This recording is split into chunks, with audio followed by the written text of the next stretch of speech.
Hi guys! Welcome back sa aking channel. So sa video na to, ipapakita ko sa inyo kung paano nga ba palitan ang LCD screen ng isang Android o di kaya naman ay ang Samsung Galaxy.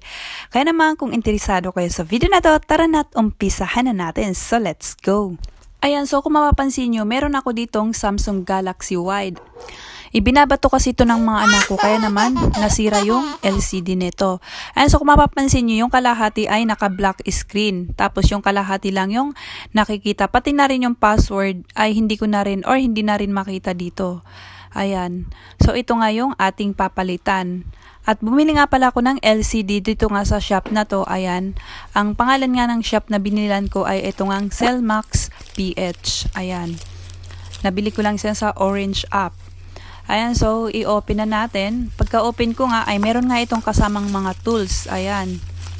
So kapag bumibili kayo, usually ay meron itong kasamang tools. So kapag bibili kayo, make sure na meron kasamang tools. Minsan kasi ay wala rin, pero pag wala ay hanapin nyo yung merong kasamang tools. Okay? Ayan, so ito na nga yung ating LCD.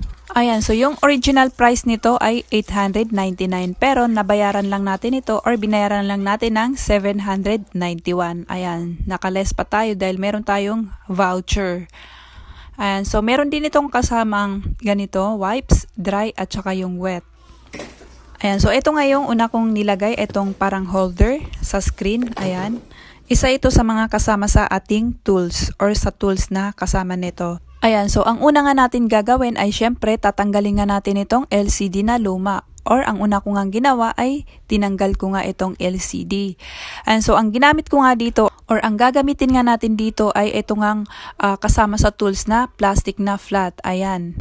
Ayan, so isuswipe nga lang natin ang isuswipe sa may gilid nito ng screen or LCD para maghiwala yung glue or kung ano man yung nakadikit dun sa loob. Okay? Kasi meron itong parang glue or kaya ay parang may tiban na nakadikit sa loob. So yan yung binabaklas natin. Kaya kailangan natin iganito yung buong gilid or para nga matanggal natin itong lumang LCD. Ayan, so iswipe lang natin ng dahan-dahan. Huwag natin bibiglain guys kasi pwedeng may maputol doon sa loob. Okay, so kailangan dahan-dahan lang yung pag-aangat ng LCD na ito. Tapos, kung mapapansin nyo, meron tayo ditong plastic na stick. Ayan, so pwede rin natin yung gamitin pang alalay para nga maiangat itong LCD. Huwag natin gagamitan ng pang-screw kasi baka may, or pwedeng may masundot tayo dun sa loob. Kaya kailangan itong plastic lang na to ang gagamitin natin. Para kung may matusok man siya sa loob ay medyo malambot lang din itong plastic. Ayan, so nung tinanggal ko nga guys yung LCD ay naiwan yung kabiyak. Okay, kasi itong naiwan na to ay ito yung kasama nito, yung likod nung pinaka LCD natin. So tatanggalin ko pa rin ito dahil nga hindi siya nakasama. Hindi ko alam kung bakit hindi siya nakasama. Siguro masyadong madikit dun sa ilalim. Ayan, so ang ginamit ko dito ay itong flat na plastic pa din. Ayan, so isuswipe lang natin sa gilid hanggang sa mabaklas natin.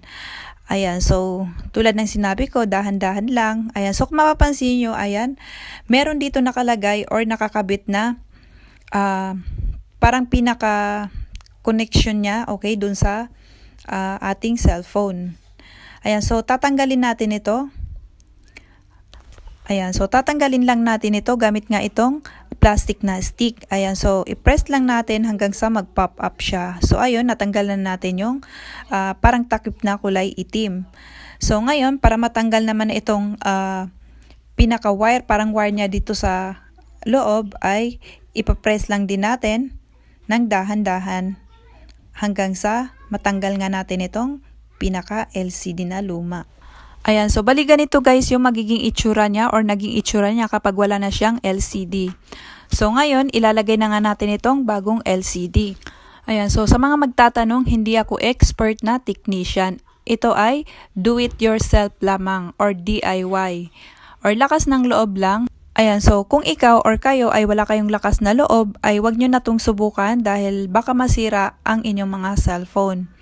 Okay? Ako kasi pangalawang beses ko na ito magpalit ng LCD dahil nga yung unang cellphone na pinalitan ko rin ng LCD ay basag na rin dahil nga pag nainis yung mga anak ko ay pinagbabalibag nila. So yun yung pinanggigigilan nila. Ito yun siya guys, Redmi. So yan yung pinalitan ko.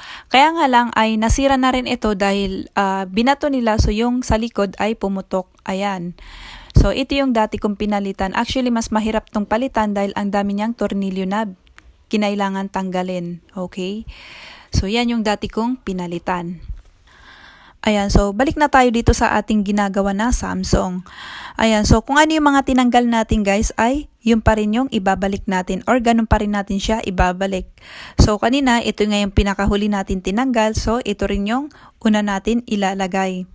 Actually, hindi to masyado mahirap kasi ito lang, isa lang yung ikakabit natin. Hindi kagaya nung ibang cellphone na talagang napakarami at mahihilo ka kasi nga sobrang dami niyang ilalagay or ikakabit pa. Gaya nga nung Redmi na ginawa ko dati. Actually, meron siguro yung mga 4 or 3 akong tinanggal bukod dun sa mga tornilyo. Okay? So, ito ay mas mabilis or mas madali siyang tanggalin or palitan. Ayan, so kapag nailagay nyo na nga yung parang pinaka-connectivity nila ay i-testing muna natin ito kung ito nga ba ay gumagana. Kasi kapag hindi ay pwede pa natin ito iayos uli. Kaya hindi muna natin siya isasagad ng pagkakakabit, okay? Ayan, so i-turn on muna natin yung button. Ayan, so kung mapapansin nyo, ayan, buhay na siya guys. Pero papatayin ko to ulit kasi nga ilalagay pa natin yung parang pinaka-lock or pinaka-takip nung pinaglagyan natin ng pinaka-connectivity, okay? Yung kulay black kanina. So, ibabalik lang natin yon. So, iangat lang natin ito ng dahan-dahan. Tapos, ilagay na nga natin itong parang takip, okay? Ayan. So, dahan-dahan lang guys yung pag-angat para hindi masira or hindi mahatak ng todo yung parang mga wire niya. Ayan. So, i-press lang natin sa pinakaloob or i-press lang natin ng maayos. Ayun, so kapag okay na yon ay ang susunod naman natin na gagawin ay lalagyan natin ng parang may tiban o yung pandikit dito nga sa buong side or sa magkabila lahat. Okay? So lagyan lang natin lahat. Pero gamitin natin itong ating plastic na stick para nga mayangat natin ng konti itong LCD. Yung iba, nilalagyan nila ito habang hindi pa ito na ikakabit. Pero ako, ngayon ko lang siya nilagyan kasi nga baka dumikit sa kamay ko. So, pwede naman din. Ayan, so kapag nalagyan na natin yung buong gilid, ay kailangan ay i-press natin. Ayan, so ang dahilan kung bakit natin nilagyan ng pandikit ay para hindi mahulog yung ating LCD. Kasi kapag wala yung pandikit na yan ay pwede nga mahulog yung ating LCD at pwedeng masira o mabasag. So yan yung dahilan kung bakit ito nilalagyan ng pandikit.